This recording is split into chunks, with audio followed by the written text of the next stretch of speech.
welcome to this special BW dialogue with a special leader.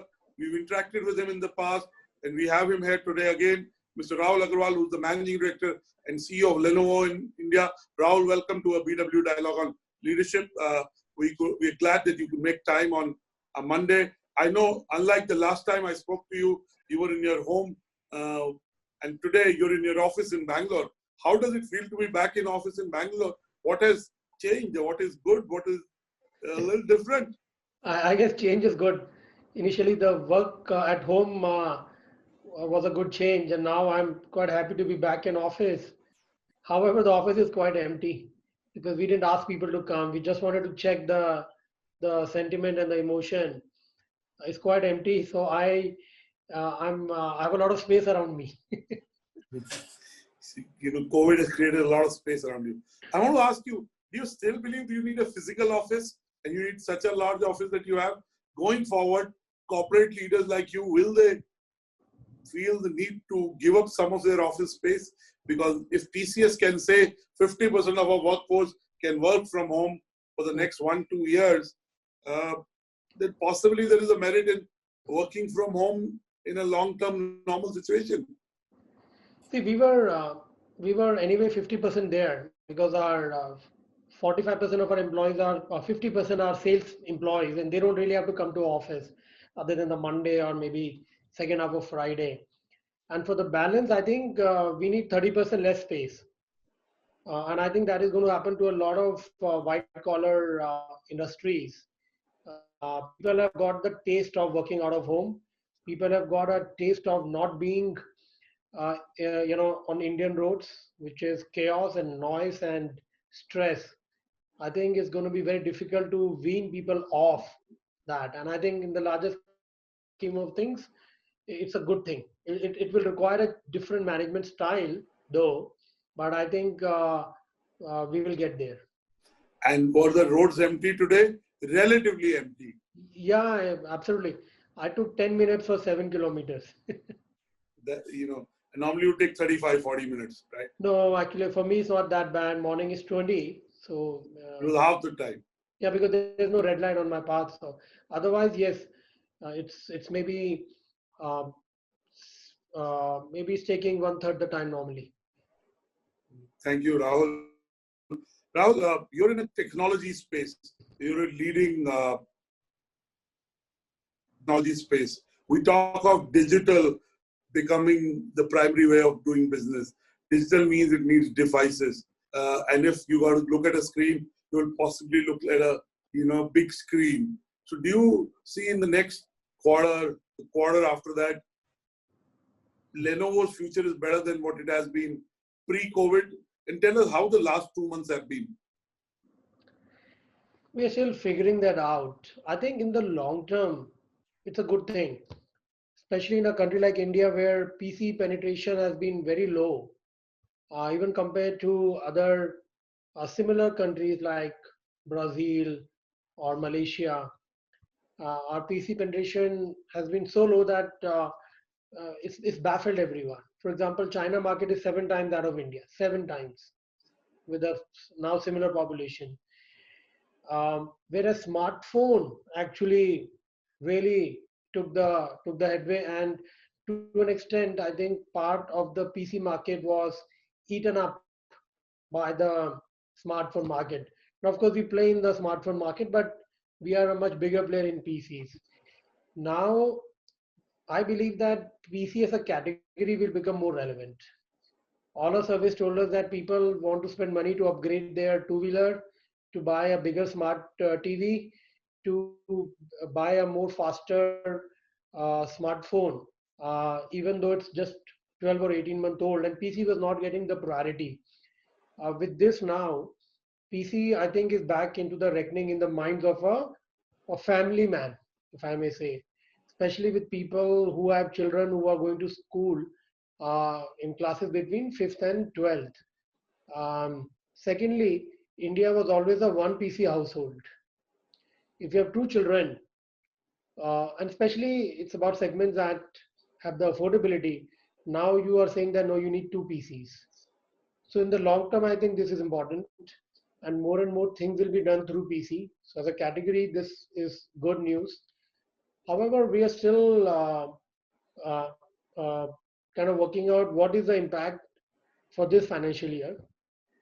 One part of the demand will grow, which is this whole education, learn from home, gaming is growing. But I think there is a part of the market which may get affected negatively because of the low buying sentiment. So people may not replace who already own. Last 2 months, of course, have been dramatic. I mean, For everyone. literally For no. everyone. Yeah. So Rahul, if your sales was 100 and there was institutional part, there was retail part, how will the mix change going forward? So our mix is, if I look at the numbers, is 60 commercial and 40 consumer. It may change mildly, and things don't change dramatically ever. In reality, it's only in your imagination things change. I think maybe 63, 57 type of change can happen in the short term, because consumer might grow a little bit and commercial might actually come down because of no new employees or less new employees and capex budgets getting slashed. Now tell me, you launched a website to kind of get people to learn. It's an educational website. It's free. It's in some way helping the community. Tell us a bit about the new website you've launched and what is the thought process behind that?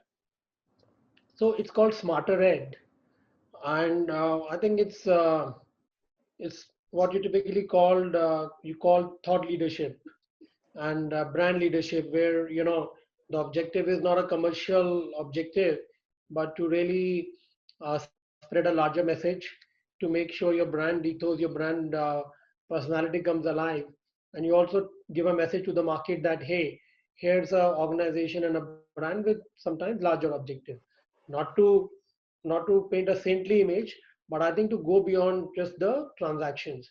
So Smarter Ed is a portal where we are trying to solve one big problem that India has. And our larger theme is Smarter Technology for All. We call it STFA, Smarter Technology for All, which honestly goes beyond the device consumption. Now, one of the problems that India has is lack of education, quality of teachers. We have two, three problems. Of course, poverty is there. Disparity. Yeah, disparity, and a large part of the population is still economically quite challenged. And the other part is we don't have quality hospitals for the masses. And then third is we don't have quality schools. Even if we have schools, we have less teachers.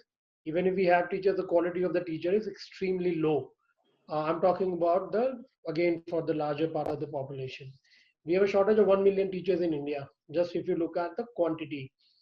So we are saying that many people have the capability, the time, the interest to teach. They want to teach. There's a bit of, I think, a good human being amongst all of us, and we want to do good deeds. But we don't find an easy platform to do that. Sitting in your home, everyone can take out 1 hour every 3-4 days. Now, this is to leverage that goodness amongst us and to leverage that opportunity. So we are saying that anybody can register a site called Smarter Ed and say, hey, I want to teach, let's say, 7th standard maths, or could even do music. And then students who have the desire to up their quality of education, they will log in from the other side, they will choose the teacher, and those sessions will happen. It's an experiment, to be honest, because we have to see. I'm seeing thousands of registration, but it's just started, and we'll see how many sessions happen and what is the feedback from students, what is the feedback from these people. So I'll probably be able to share more with you after a month. So tell me, Rahul, because education is such a big segment for you, do you see the university of future being different? What will be the university of future? What will be the school of the future? What will be the educational institution of the future? if a new institution is being made, how will it be physical? Will it be virtual? Will it be hybrid? Give us a peek into that in your thinking of what it would be. I guess it's a very difficult one. I'm not an expert in that field, but I just saw my daughter starting her new academic year online today. And my son will go to college this year, and most likely his first term would be again online. But when I ask and talk to both of them, uh, they feel that nothing can substitute a school, because not just about teaching social skills. You make friends. Life is also about relationships, and I think if a school is purely online, you'll never make friends. You learn more. Sports cannot be done from home. Drama cannot be done, and these days schools are putting a lot of emphasis. However, there are many things that can be done uh, without people being in school. So logically, Anurag, it looks like it has to be a hybrid model, whether it's office or school. Basically, you don't have to spend hours on the roads. Is the insight that is coming out, and technology can make it happen. Look at you and I talking. I mean, we've met in past. I mean, I almost feel like I'm sitting next to you, and this will only get better. Let me tell you, the biggest technology breakthrough that we need is a video conferencing platform where it actually gives a 3D kind of impression. I think that will be the $1 trillion company if somebody is able to crack that. But back to your question, I think it has to be hybrid. So, for example, you go to school every alternate day, right? Or you go to school maybe 3 times a week, and 2 times you work, are in the house. Universities, I think, can be life changing, because today um, it is kind of believed that the best universities are there in the West, US, Canada, UK, and India has the best, but only 0.01% of the people can go. But to go there, you need a lot of money. Number two, a lot of parents hesitate to send their children because Out. they're just waiting. And I think me and my wife, we are They're protective. We're protective of our children. yeah, and we are going through this. But the economics is a big limitation, right? It is the privilege of the elite to be able to send your children to colleges abroad. I think this can maybe help everyone a little bit. Universities, without incurring incremental expenditure, can uh, give the education to a far higher number of people instead of a 200 uh, student class. You need only one professor, right? You can talk to 1,000, and maybe instead of the students staying there for the full year, maybe they go for 3 months, and it's in rotation. So with the same infrastructure, they're able to actually give education to a far more number of children. That's a possibility, and I really think somebody should think of it. Maybe it will become affordable. The Yeah, price points in education will yeah, drop, as you alluded yeah, to. absolutely, because your what is the cost for a university? Two cost. Big first is professors and teachers, they get paid very well there. Number two is the infrastructure, right? And two, if you use technology, you don't need to invest more in either. Sure. And some of the behavior change that COVID has done is temporary, but some of it is permanent. As we discover better, more efficient ways of utilizing our time and creating new experiences using digital, tell us what behaviors will become permanent and what behaviors are likely to return to the old behaviors. Or again, there will be a new normal which is balanced somewhere in between. Yeah, my view is that right now everyone is over projecting on the permanent changes. It's a human mind. When things are tough, we feel that the sky is falling. But I think there would be some balance. For example, today people are saying don't travel at all, but no, people will travel. But maybe travel will get cut down by 30-40% overall. Traffic, I mean, see, look at the day-to-day problem. What is a big problem for city folks in India? And of course, many other large cities in the world. But today, if you see, Indian cities are the most choked. On an average, people spend 10 to 12 hours average uh, commuting. It takes them away from being productive. It makes them stressful because when they reach office, they're angry. When they reach home back, they're angry. And it doesn't really help anyone. So maybe the traffic will come down by 15-20%, at least in the corporate side. Just, anybody who has a shop will have to go. But I think the IT segment, for example, Bangalore, can see a Marked improvement. marked improvement. I hope so. So that will happen. Secondly, I keep saying this, that our style of management is, you watch what the activity is happening. That can happen only when there's somebody sitting in front of you. Work from home can actually improve the trust ecosystem, and people will have to trust, and the management style will change from activity to output. And I have always felt that we need to do that, but it's very difficult to change culturally. And the best times to change culturally is when something very, I would say, rare like this happens. So it's a good opportunity.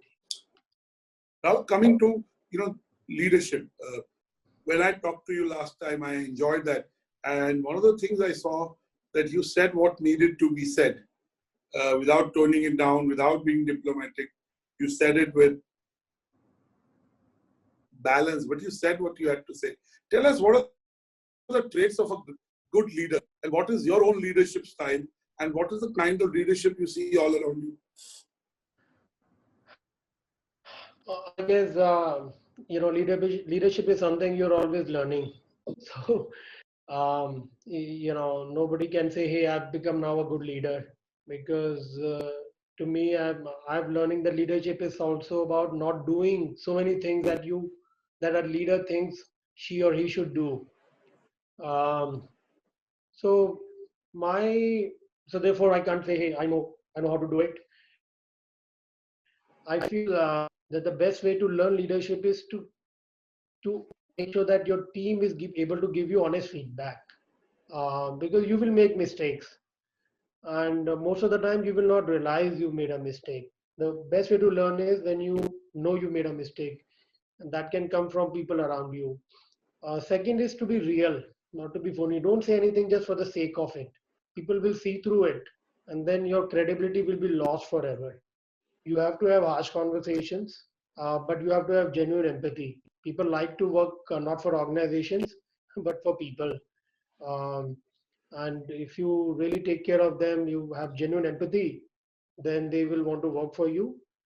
And then you can also challenge them, because as a leader, your job is not to be popular, but your job finally is to deliver organizational goals on one hand and make a positive impact in the life of people whose life is around you. So it's a bit of a balance.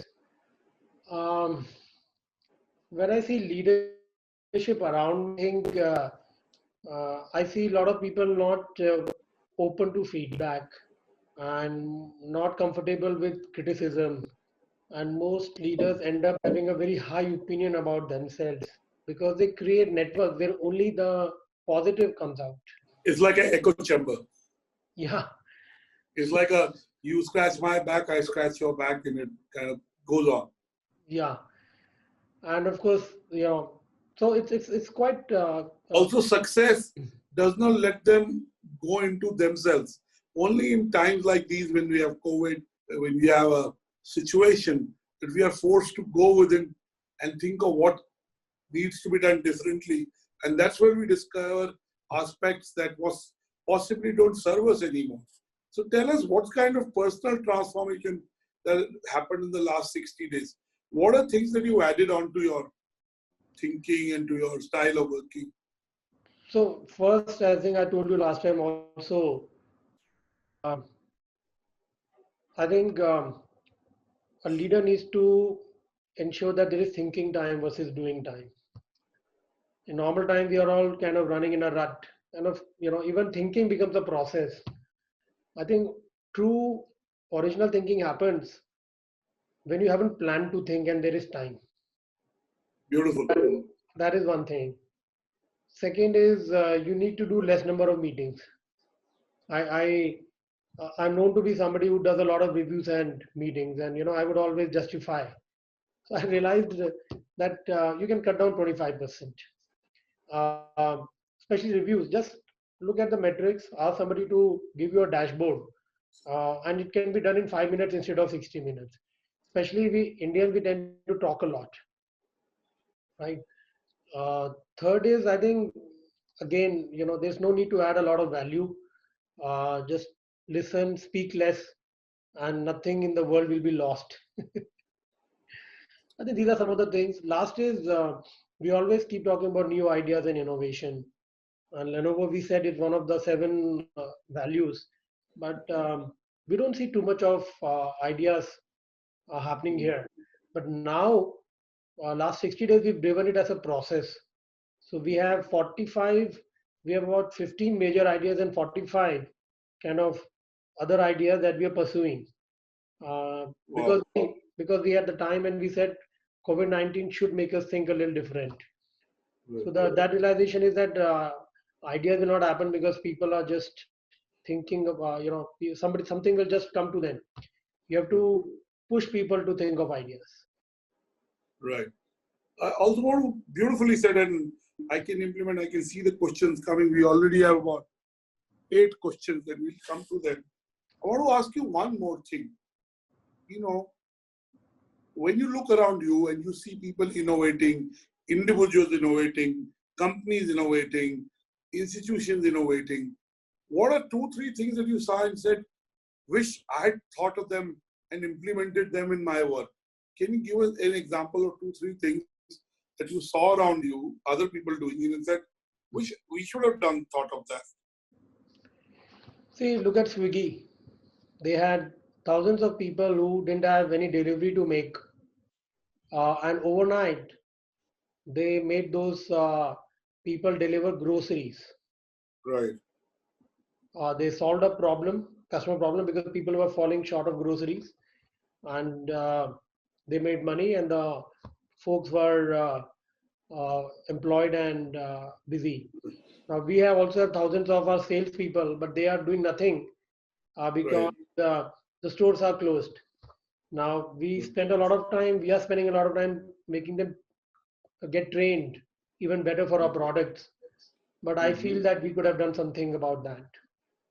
Similarly, we have a lot of hundreds of people of our call centers, the post sale service, who have time.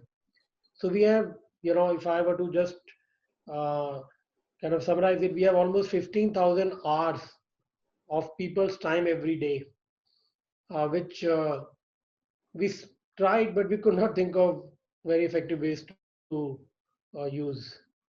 I want to ask you my last question. I want to give us 2 predictions for the future that you haven't touched upon in this. Some things which we really aren't thinking about.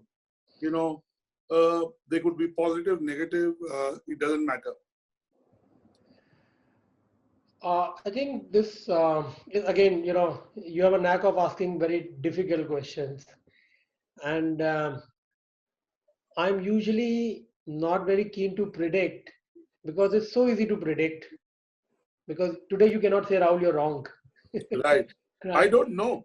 And I mean, it could tomorrow, happen. I tell myself, never say never now in today's world. We don't know what can happen. and tomorrow, there'll be nobody to check what I said. But I am somebody who has been thinking a lot about the startup ecosystem, Anurag. Right. And I think that one of the best things that has happened to the society is startups. Because especially in our country, the quality of service, the quality of delivery, the best is either delivered by the your local guy who knows you, or by these startups who have the technology and the process and the professionalism. If I want my AC repaired, I go to one of these, for example, new folks.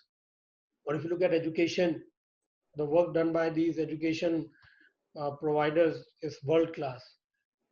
The problem is in their business model. Right. Uh, how long can they keep getting funding, and what is the financial model, and what is the time frame? I feel that this will shake up the investor community, and uh, you know the startups may be asked to get more accountable in future. And I think that's something that So you're saying that, in a way, you're saying that money will be at a premium. yeah. Maybe there'll be lesser money. So the long-term gestation of startups will need to be shortened. They will need to focus on a sustainable business model in the near term than in the long term. Yeah. Right? That's what you're saying. Right. I want to ask you one question, and then I'll take you through the question, and you can choose to answer whichever. Rahul, what we've seen is that, overall, I'm not talking of you, and we're not talking about necessarily our leaders have become dwarfs. I'll give you the American example, right? If you look at Donald Trump, he's been giving false hope to the country. I mean, it's almost like fantasizing, right? When the situation on the ground hasn't improved, to give us a feeling that it is improved, you're endangering the lives of people. Do you believe overall, at a political leadership across countries, has leadership improved, or there's no change in the quality of leadership? We move far right in most cases. Yeah, I mean, look, it's always a difficult one. It's very tempting to criticize the leadership, Right. and therefore, I'm going to perhaps exercise some restraint on it. I Uh, understand. I think this situation is so unique and so sensitive and so uncertain and so unclear. This is one thing which is unprecedented. It's affecting people's life, people's livelihood, the economy. So nobody has the perfect formula, and therefore people are doing to the best of their abilities. And we have to remember, I think all citizens should remember that there's always politics in what is done by politicians. And I think we have to accept it rather than constantly criticize it. Sure. Rahul, I'll start with a question, and we have some people who will ask questions on the screen. What about Yatanshu Kothari is asking, what about Lenovo to re-enter the smartphone market with the boom in India? Will you enter the smartphone market again? See, we are already there in the smartphone market. Sometimes people don't know this, but Motorola is a Lenovo brand. We bought it 6 years ago. Um, yeah, that business has gone, a little backwards in the last couple of years, and we have chosen not to play in all segments of the market in all geographies in the world, but we are very much there. Our products are top of the line. If you look at Moto Razr, it is 1,25,000 rupee. It's a foldable phone. It's selling. So we have maybe walked out of the economy part of the market because a lot of these Chinese players have been playing very aggressively. But we are there, and I think you will see us grow more in the next few quarters. Rakesh Gopinath has made a comment about, large section of society is still not connected. Children are not going to school, so they will stop playing and they'll. Right? She's asking a question. Do you think that the teachers and professors are paid well to grow and nurture talent for tomorrow's budding stars? What he's in fact asking, will COVID ensure that teachers and professors get their dues? Like in America, they're well paid. Do you think will teachers and professors start getting paid more? That I think is a function of demand and supply, and the ability of the ecosystem to pay. Now, government employees get paid what they get paid. That's not going to Right. change. And in the private sector, teachers are getting paid very well. If you look at some of the private schools, they are getting paid well. But those things take time. I don't think just because of COVID-19, any dramatic change will happen. Nawaz Shrivastava is talking about something that's close to my heart. He's saying the screen time is creating troubles for 8 years to 14 years. Do you think homeschooling isn't? Do you think homeschooling is a good, better option up to standard 8, at least given the current COVID times? But I feel that the quality and experience of children is a little negative. He's saying the screen time is growing. So on one hand, we want people to have children to have meaningful connections, whereas the screen time is growing. So what do we do? That's the question he's asking. Yes, I mean, I think it's not just screen time, but just as children have problems with parents, parents always have had problems with something that the kids do. Right. My parents had a problem that I used to play a lot. Now we have a problem that our kids spend too much of time on the screen, but this is the way the world has evolved. Uh, and people, whether they are children, young people, old people, they will all spend a lot more time on the screen. That's a given. Um, so, as I said earlier, I think education needs to be hybrid, and maybe a right balance is important because one thing that we are all morally uh, accountable for is not to give stress to our children. Life will, Sure. life will anyway give them a lot of stress, but as long as they are under our tree, we can make it a little more calmer for them. And I think if they, instead of going 5 days to a school, if they go 3 days and spend those 2 days at home, get home food, warm food, and a more friendly environment, it could be a right balance. But that's just my thoughts. Prachi Chandiramani, she's in Bangalore.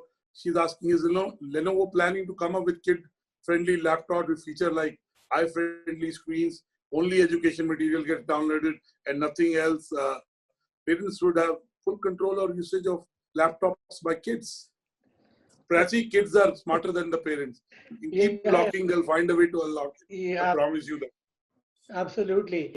And our laptops are very kid friendly. They are quite stable. And when we design the laptops, we know that a lot of them will be used by children. They will fall. So the material that we use is quite good.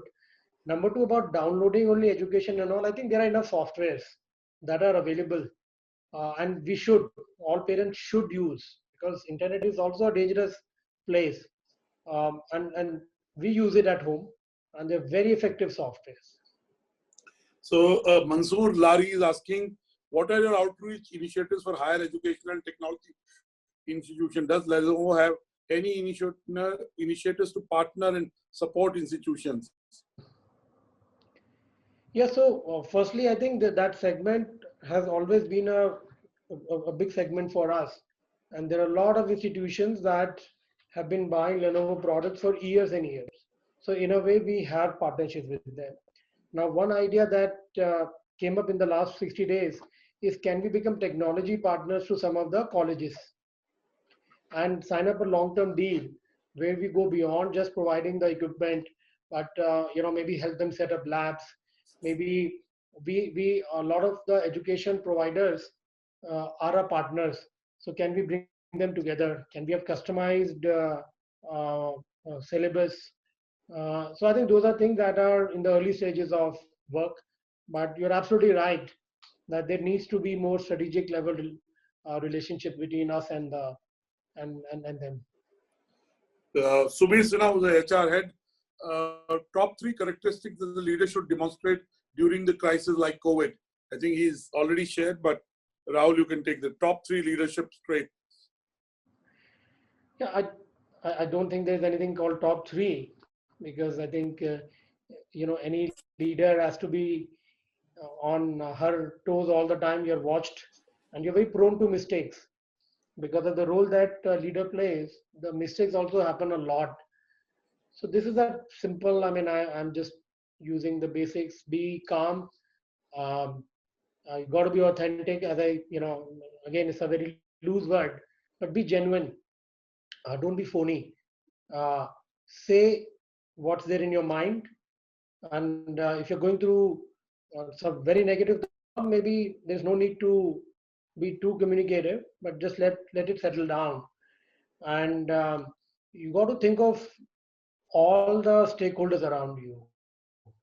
So, for example, it's not just our people, but our vendors, their employees, not only our regular employees, but our contract employees. Um, so we got to, think of The ecosystem, the the community. ecosystem much. Yeah. So there are no top three, but I would say that you have to be more communicative during these times. Calm, be communicative, and I would say be authentic. Thank you, Rahul. And you are. Yatanshu Kodari has a follow-up question. In the laptop market, Xiaomi is planning to enter in 2020 with full swing with aggressive pricing. So what would be your strategy in that segment? How will you capture a higher market share? He's not going to tell you a strategy Yeah, I can't on a answer. BW broadcast, but broadly you can touch upon it. See, I mean, competition, right, is like oxygen is gone, bound to be there. We are a prominent player and we got to be ready for these things to happen. Globally, we are number one. One in four PCs globally in 180 or 190 or 200 countries is a Lenovo PC. And we've been able to handle competition. At the same time, I think we respect what a company like Xiaomi can bring in. And, Maybe we'll expand the market. yeah, maybe they will. So competition is good. And leader always benefits. Let me tell you, in any category, when there are new entrants, the leader still ends up getting more. In a lot of, if Yeah, the only assumption being leader has the right product, the right pricing, and continues to be active in the marketplace, in communication. So, of course it has caveats, but all things being equal, new players enter, the leader still benefits. true. You're in an interview, you said you follow spirituality. How do you think spirituality has helped you in your corporate career? Yatanshu Kotari. Praveen Ji is asking, understand Lenovo, even Motorola doesn't have major pie in the mobile smartphone market. And Chinese and Korean brands have really taken the lead. Could we expect any changeover with Lenovo India from mobile? He's already told you that Motorola is a brand, they operate in a top end of the segment, right? So yeah. I think that's, there are more questions. So there's one technical question. How do you see the market in India, Make in India initiative working for the laptops PC segment post-COVID? Will Make in India in this sector get accentuated with COVID, or, there'll be no change? See, manufacturing is a function of many things, but two things are very important. One is scale, and two is there has to be a commercial incentive for uh, large players to move their manufacturing. So now that has happened with the smartphone category because it's more expensive to import than to manufacture, which is not the case for PCs. So we have been talking to the government and we feel that there should be some incentive. It could be export related or it could be the duty related, but there has to be some incentive for people to move their manufacturing from the large factories that most people have in China and some of the other countries. Thank you, Rahul. At this point, I'd like to get some people who want to ask. Your friend from Bangalore, Mr. Paul Dupis is there. He's the MD and CEO of Randstad. His book, The E5 Revolution, comes out on 5th June. So I'll let Paul is well known, and I'll let Paul ask the first question to Rahul. Go ahead, Paul. Good to see you. Hi, thank you, Annurag. Hi from Bangalore. Hi, Rahul. I was just watching the webinar and I got prompted to come on the screen. Didn't expect it, so thank you. The beauty of technology. Rahul, you and I share a passion for being efficient. I read in the paper today, by coincidence, your article about you that said you get 18 hours of work done in 9.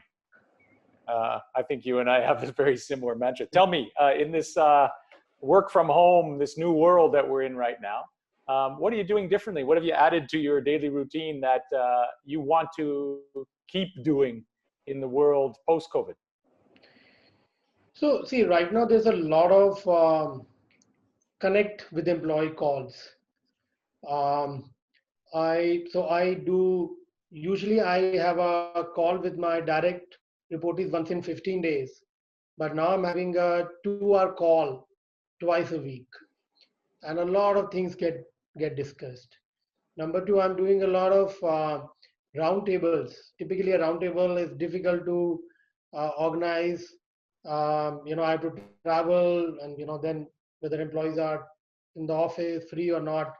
But now we're able to do it, and I'm able to connect to a far more number of employees. Third, I think one big disease that large organizations have is too many reviews, too many meetings. He said that earlier also, Paul. Yeah, I heard that. And I was, my ears were itching when you said that. Yeah. And my belief is that actually we are all at best 30-40% productive. Yeah. We spend, and especially if I may take the liberty to say, when I see people around, not just in Lenovo, but everywhere. So we may be in office for 10 hours, but our effective time is only 4. So if 4 can become 6 by using some of these time management techniques, you're improving your productivity by 50%. And that is the biggest competitive advantage that you can give to your organization without any investment, right? So I think less meetings, more dashboards. So I now have been telling people, meet when you have to discuss and decide, and email when you have to update. 50% of the meetings are just to update. And by the way, yes, I'm making it appear that we've got it all done in Lenovo and all. My team, if they look at me, they'll laugh because I'm still not there the full way. But at least we've started moving in that direction. Yeah, thank you. Paul, I have to tell you, because I know Rahul, I've met him many times and known him 10, 12 years, and meet him primarily at our events and say hello. Sometimes I had a meal. But I did a conversation earlier also. He is one of the most straight shooting people. He doesn't sugarcoat. He says what he has to say, and he's real. It's not like, good things to say on screen, but he's very real. Okay? So Paul, when he says that, he says it with lots of humility, but conviction that he'll get them done. Yeah, and when that's a quality of effective leaders that I've seen in my career as well, working in many countries. I lived in Japan for more than 20 years, Rahul, so I actually know your colleague in Japan, David, quite well. Yeah, we worked together many years ago. But it's interesting, these experiments that are being done about productivity now. And in Japan, of all countries, where there's this idea of presenteeism, right? Where you need to show up at the office. And we still see that a bit in India, particularly with maybe the more conservative, older fashioned companies. It'd be interesting to see how this changes as we move forward. This idea of you don't need to be present to do work, to be productive.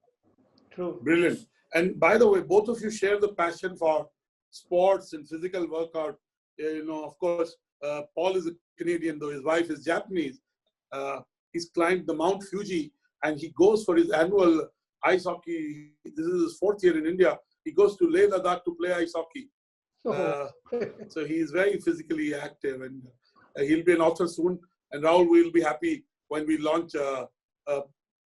Business World has partnered with a European book publishing company called LID, and his book is world class. And originally, it was slated to be launched in London and in Amsterdam, but we'll now do an online launch. And when things happen, it's called the E5 Revolution. So you'll enjoy reading it. It's simple and it's anecdotal. So, look forward. Anything else? Thank you. No, thank you, Annurag. Thank you, Rahul. Sorry to parachute into the conversation. No, it's okay. I was really enjoying it. Lively. No, it's great. When I saw you on screen, I said, let's get in. So thank you for always being there. And thank you. I also, at this point, Paul, stay. We'll complete this conversation in 5 minutes. We also have Ms. Kriti Sharma. She's a data privacy and a technology lawyer. Kriti wants to ask a question to Mr. Rahul Agarwal. Go ahead, Kriti. Yes. Thank you, Annurag. Am I audible? Yeah. Yes, you are. Hi, Rahul. Good evening. Hi. So, Rahul, I have 2 questions. One is, as a leader, and considering that you have been leading Lenovo, how do you perceive data protection and data privacy, especially now when most of the people will be working from home? So that's first question. And the second is something which Annurag mentioned regarding spirituality. So how do you relate spirituality with, the current way of how a leader should function? Thanks. I think data protection is extremely important. And as we have helped many large software companies migrate almost overnight from an office premise working to a work from home, I think we've helped them handle that concern also in a way that we can.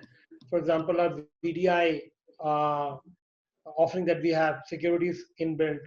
We have a set of suites of security products called ThinkShield. Some of them are hardware focused security, some of it is software, some of it is through our partners, some of it is our own uh, software. So security is always going to be evolving, right? Because as you give solutions and patches, the hackers will find out ways to find Right. holes. It's a constant battle. There's a constant Mahabharata that is will go on security. Data privacy is a very tricky subject, and maybe we can't cover that in By the this. way, Rahul, our next session from 4 to 5 is with 6 global leading data privacy experts. Immediately after your session. Okay. It's just Yeah. serendipitous.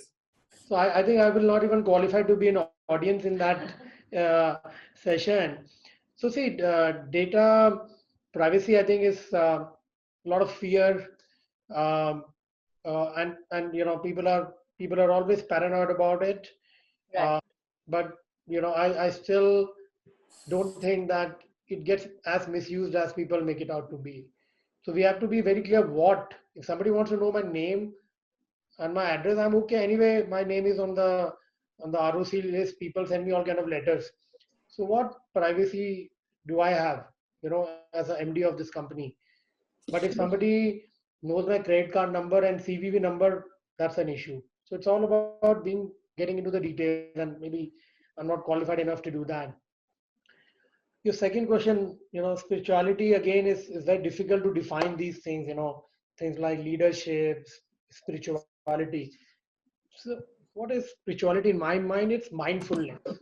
It is the Right. ability to step back from your daily humdrums, from the obvious thoughts, from the obvious actions, and take a look at yourself and the environment and soak in the context. So it helps you in a few ways. It helps you being calm. Uh, it helps you accept what's not in your control. I used to get very upset by a lot of things. Now I don't get upset. Third is it has helped me accept people the way they are. I used to only want perfection without being aware of the fact that I'm hugely imperfect.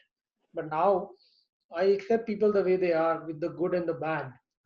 I think it's maybe a few of these things that help you chug along. Quickly, I mean, everybody knows that Lenovo is a Chinese brand, and right now there are a lot of tensions going on with China. So, how to market and sell a Chinese product? Would you like to reposition yourself? That's my first question. And also, will the buyer experience be different? Because people are saying they're not going to go to the retail outlet, they're not going to go to malls to buy Very these good questions. your Abhishek, very good questions, like your always. outlets are at city malls and all. So I mean, will buyer experience be will buying and selling experience be anything different? Hope you understood the question. I said very quickly Yeah. because yeah. Yes, I've understood. Thank you, Abhishek. I think MNC which is present in 200 countries and the market leader and a $56 billion is not a company from a country. We are a global company, and we've always taken pride in the fact that actually we are an example of a best combination of East and West.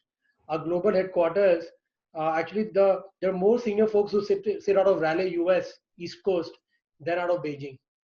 And if I look at, let's say, Asia Pacific leadership, we don't really have a city. There are people in Hong Kong, I'm talking about the Asia Pacific leadership team. So we are spread out. Our global leadership team is coming from 11 nationalities. So we don't see it that way. If somebody sees it that way, then we are not seeing it in the behavior of our customers, right? Because we sell B2B, SMB, we sell to consumers, we sell tablet, we sell workstation, everything, right? So honestly, I see this more coming from the media than from the customers, right? And I've been in this company for 19 years to have the context of how people have thought about companies who had origin in China. So it's not an issue at all for us. Secondly, yes, there would be people who would be hesitant to go to a store. A lot of work is happening on the digital demos. So for example, today we've already enabled, we can of course do a digital demo on a WhatsApp, but we've tied up with Google to do a demo even if the person is not comfortable sharing her number um, with us. Uh, there are there is going to be far more innovation on the quality of videos available online. Today, you should be able to get a 3D view of a laptop. You know, the top, the bottom. You should be able to tilt it online. Should be able to zoom in. So I think that some innovation will happen. Will But my offline personal belief, will offline my take a personal backseat? belief, Offline sales, like dealer, your sales in multiplexes and I all, don't, and also I don't think so. okay. My personal belief is that for a category like computers, when the stores open up and when life becomes, somewhat normal, people would still want to go out, check out 3, 4 models, spend 3 hours before they spend 40,000 rupees on a laptop. Thank you, Abhishek. Thank you, Mr. Agarwal. We'd like to keep to our time. We started on time. It's wonderful chatting up with you. We look forward to having another conversation with you, hopefully on mindfulness and not on business. So thank you for being authentic and mindful. And thank you for making sure that the technology enablement of the country happens. We wish you luck. We wish Lenovo India luck. And we look forward to having another conversation soon with you. Thank you, Mr. Rahul Agarwal from Lenovo India. Thank you. God bless you.